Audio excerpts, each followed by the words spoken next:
Peace to you wherever you are in the world, and welcome to another video.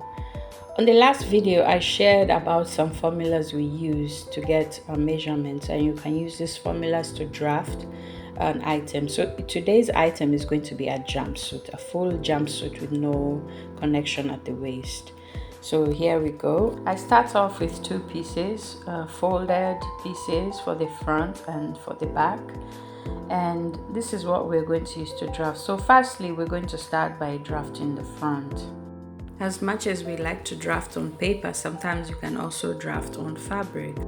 To start off, we'll use the front crotch extension, and in this case is hip divided by 20. So I got that measurement for this particular case and I measured it all the way down, then used a ruler and connected all the way down. Then secondly, we're going to use to get the shoulder measurement, which is the bust circumference divided by 6, then plus 1.5. After that, we're now going to go and get the armhole depth, which is bust circumference divided by 6 plus 1.5.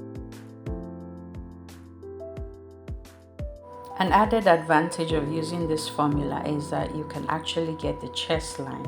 So not only will you get the arm depth, you also get the chest line. Then next, we're going to measure down and get the bust line. This is your shoulder to nipple line, and it's got by getting your bust circumference divided by 4, then plus 1.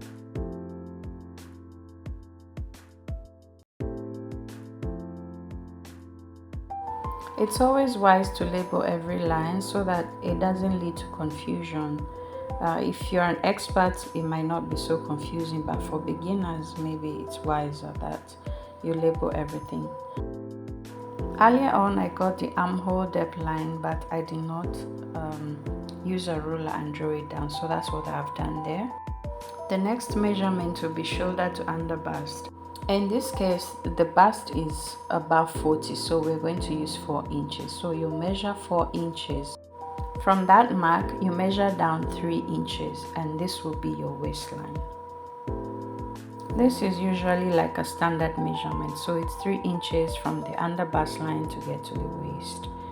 So draw that out and label it waist. Next measurement will be to get our hip, and usually the standard measurement is 8 to 9 inches from your waist.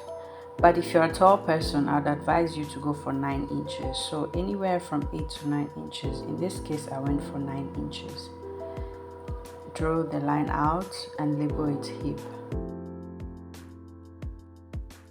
I'm now going to create the armhole curve, which is getting the midpoint of the armhole depth line, then going in by 0.5, then getting your bust measurement, your bust circumference, which is your bust divided by 4.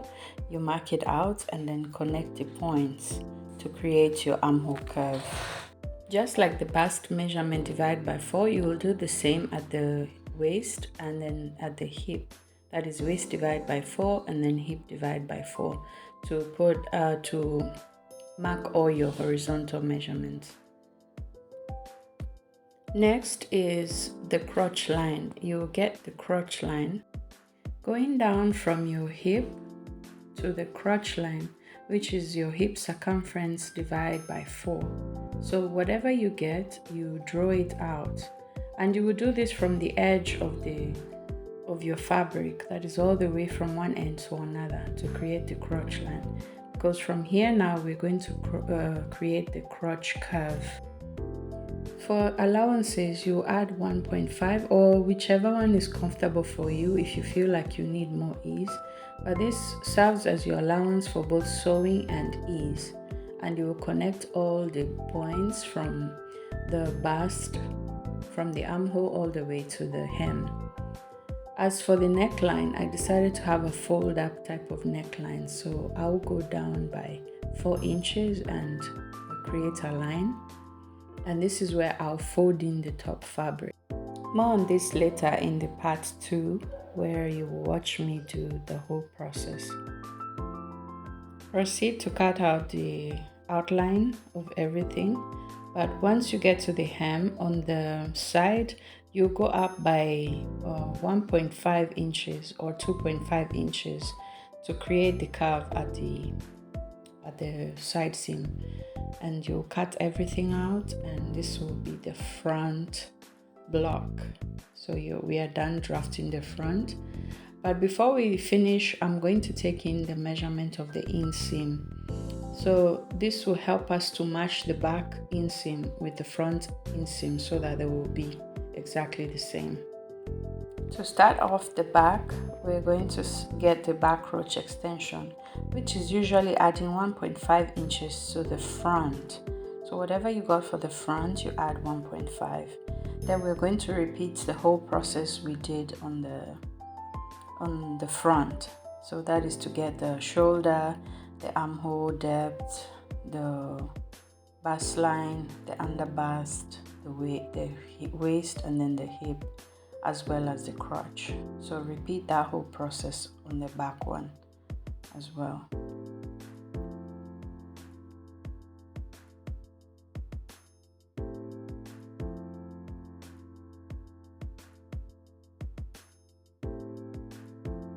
I added 1 inch zipper allowance and it extended it from the top all the way to the hip line, but it did not touch the crotch line.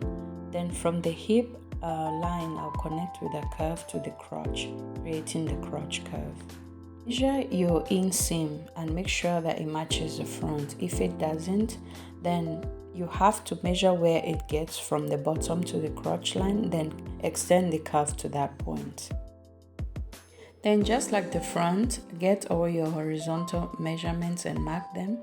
Then connect everything and do not forget to add your 1.5 or more allowance for sewing and for ease. And create your armhole curve, and for the neckline you create the style that you want. Finally, you cut out the outline, and now you have the back as well, the back block. So from here on, I'm going to now sew them together to form the full jumpsuit.